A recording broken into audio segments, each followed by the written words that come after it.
Hello les investisseurs, j'espère que vous allez bien. Aujourd'hui dans cette vidéo, je vais vous parler de 7 stratégies d'investissement.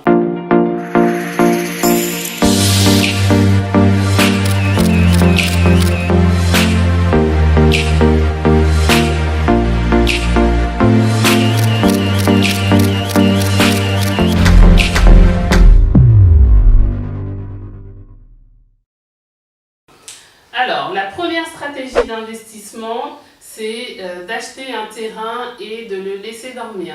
Je m'explique. Si vous avez une petite enveloppe ou une moyenne enveloppe et que vous souhaitez placer cet argent, au lieu de le mettre dans un compte d'épargne qui va vous rapporter 3 fois rien, achetez un terrain et laissez-le dormir. Le jour où vous avez une idée précise de ce que vous voulez faire, soit vous l'exploitez pour construire, soit vous le revendez parce que de toute façon, plus les années vont passer, plus le terrain il va prendre de la valeur.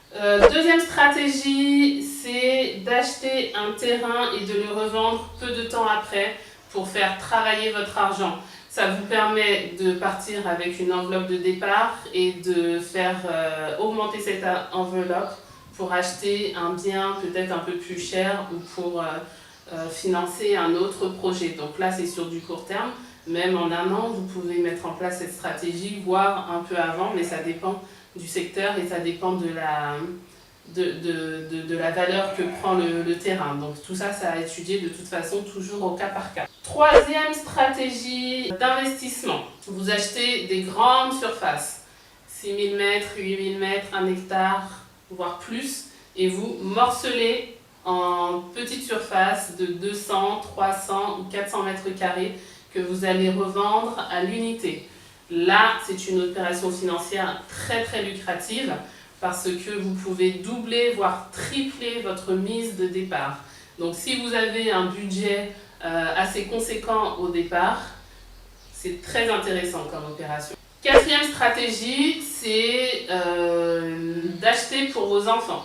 Acheter un terrain, même un terrain à 1200 € ou à 2000 € si vous n'avez pas beaucoup d'argent à y consacrer. Ça permettra à votre enfant d'acquérir un patrimoine et quand il sera adulte, ce terrain-là aura pris de la valeur et ce sera à lui de décider ce qu'il voudra faire. Il pourra l'exploiter ou il pourra le revendre pour aller faire un projet ailleurs si ça ne correspond pas à ses goûts. Cinquième stratégie d'investissement, quand on a un budget un peu plus conséquent, à partir de 50 000 € par exemple, vous pouvez acheter un verger. Les vergers, c'est des surfaces minimum de 1 hectare et ce sont des exploitations agricoles sur lesquelles vous pouvez faire des fruits, de l'élevage, de la culture et ce dans le but de revendre tous ces produits. Donc c'est un très très bon business, ça marche très bien ici en Afrique. Allez sur le net, vous allez voir des grands projets d'exploitation agricole, mais sachez qu'à toutes les échelles on peut faire la même chose.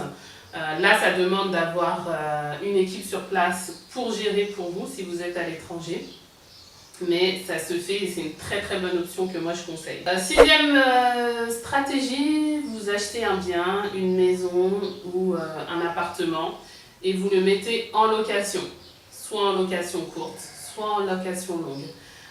Étant donné que vous êtes à l'étranger, ça peut être de la location courte, enfin même la location longue, hein, vous me direz. En fait, le truc, c'est qu'il y a des avantages et des inconvénients à chaque type de location. La location courte, ça va vous permettre de louer votre bien 2 à 3 fois plus cher, mais ça demande un fort taux de rotation, donc ça demande une gestion quand même assez importante.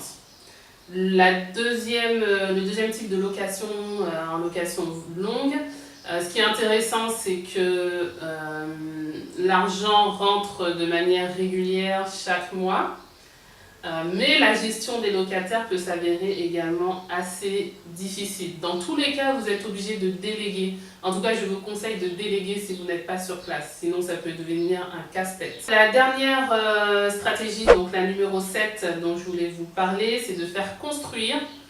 Là, il faut avoir les épaules solides, tant au niveau du budget, c'est vrai, mais encore, quoique, on peut faire les choses petit à petit.